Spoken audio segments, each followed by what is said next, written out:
ఓం శ్రీ గణేశాయ నమః. శ్రీ గురుభ్యో నమః. శ్రీమాత్రే నమః. మణిద్వీప వర్ణన. బ్రహ్మలోకము మీద సర్వలోకము ఉంది.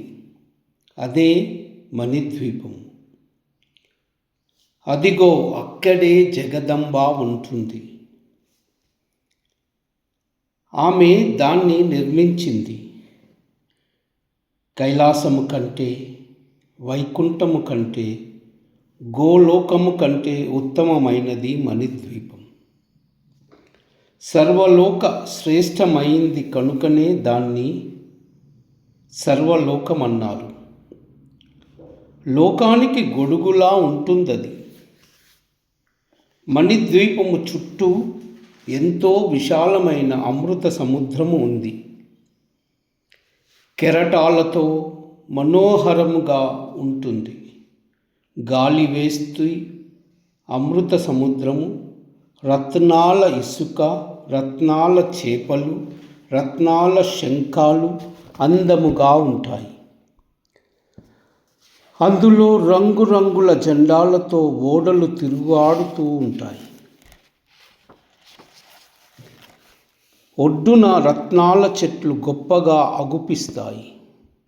పెద్ద పెద్ద కెరటాల తుంపురల చల్లగాలిలో ఆ చెట్ల మించి తేలిపోతూ ఉంటాయి.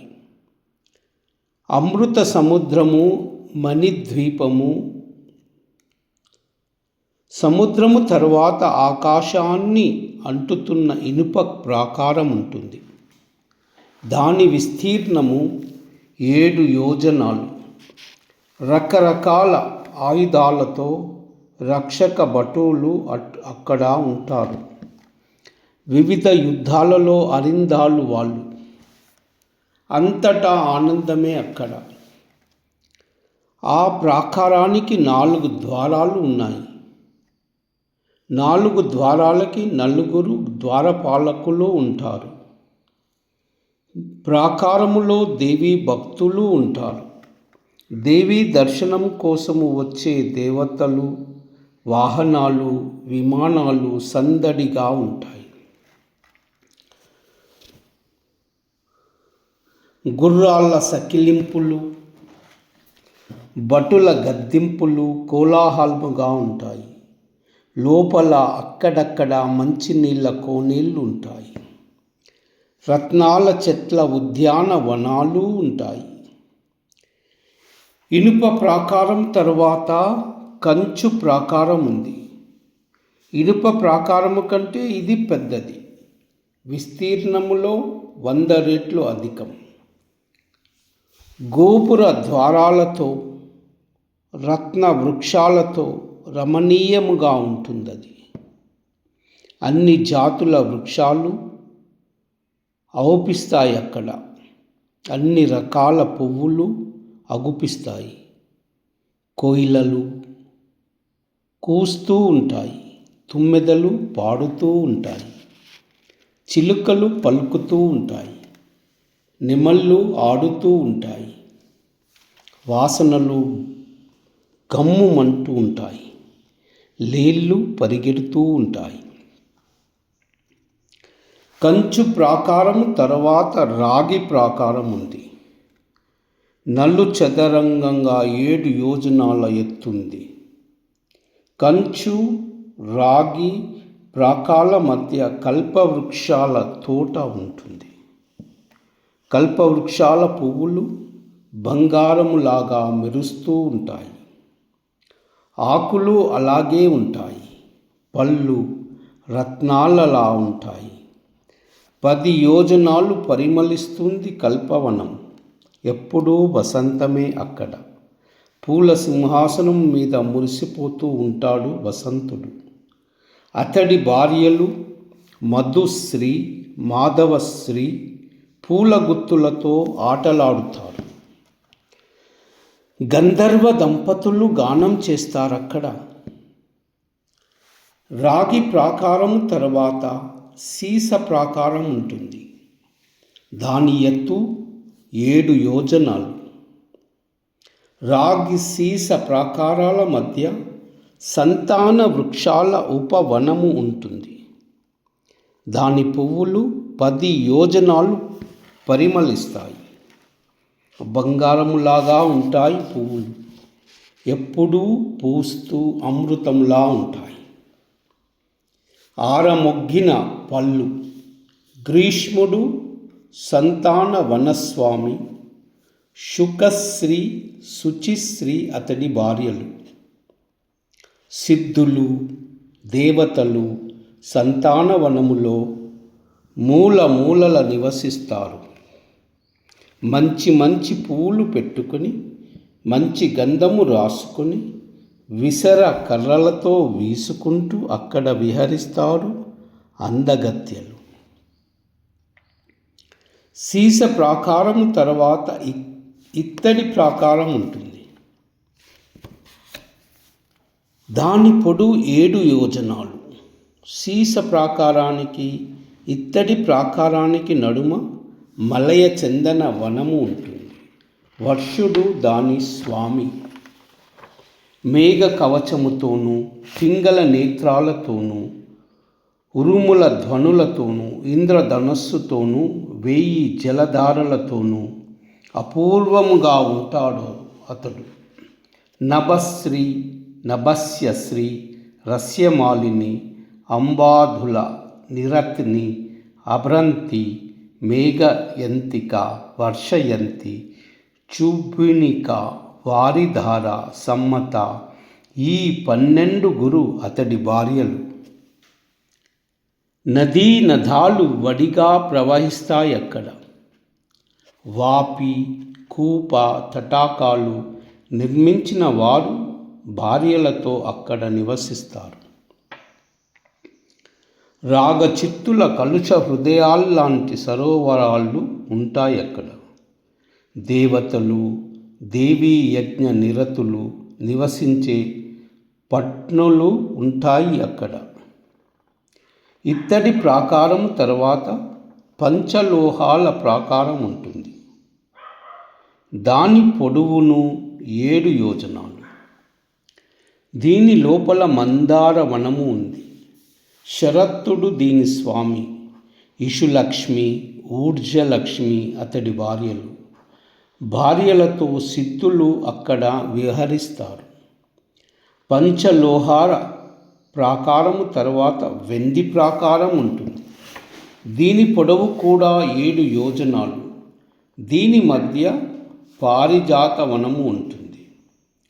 10 యోజనాలు పారిజాత పుష్పాల వాసన పరిగెడుతూ ఉంటుంది. చుట్టూ దేవి యజ్ఞానికి వినియోగపడే పువ్వులు పారిజాతాలు. హేమంతుడు దాని స్వామి. సహస్రీ, సహస్యశ్రీ అతడి భార్యలు. కృత్యాది వ్రతాలు చేసిన వారు అక్కడ ఉంటారు. వెండి ప్రాకారం తర్వాత బంగార ప్రాకారం ఉంటుంది. ఈ 8వ ప్రాకారాన్ని 7 యోజనాల పొడవు ఉంటుంది. దాని మధ్య కదంబ వనము ఉంటుంది.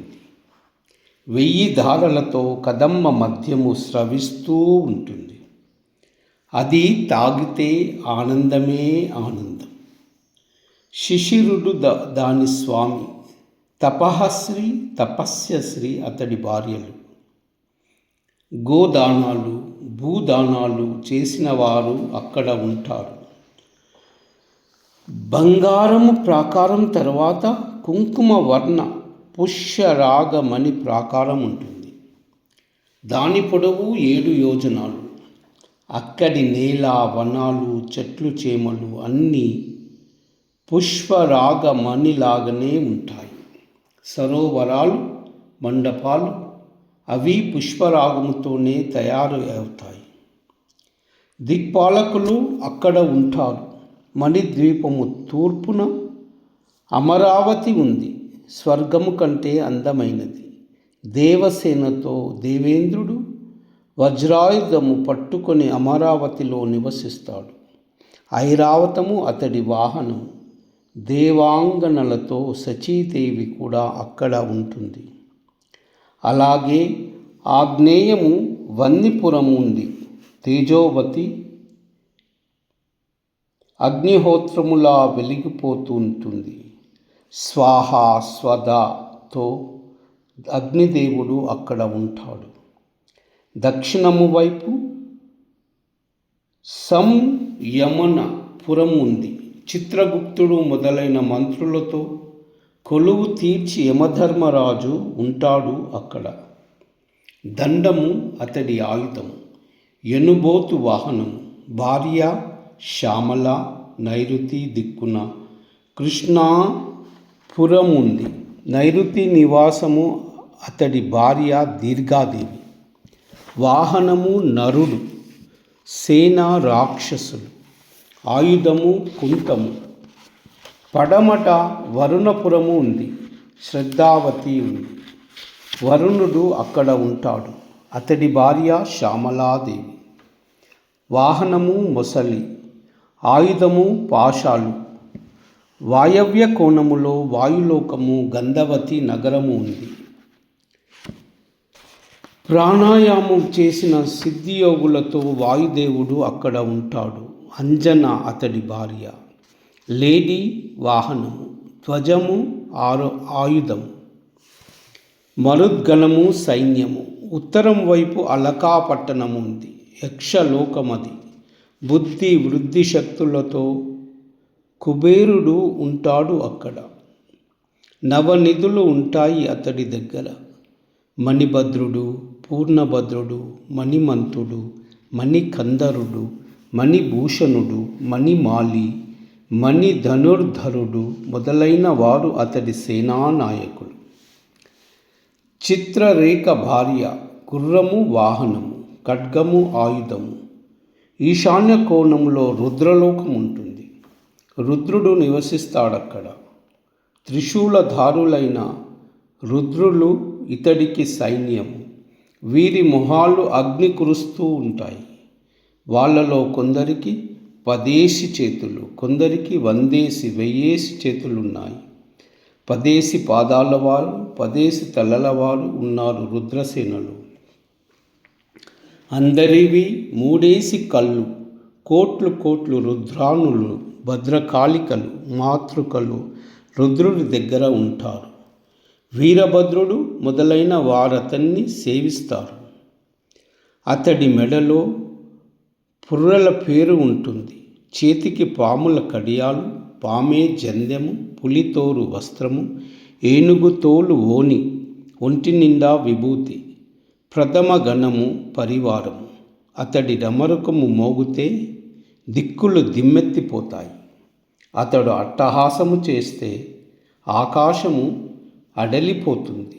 దిక్పాలకుడిగా ఇతడి పేరు ఈశానుడు.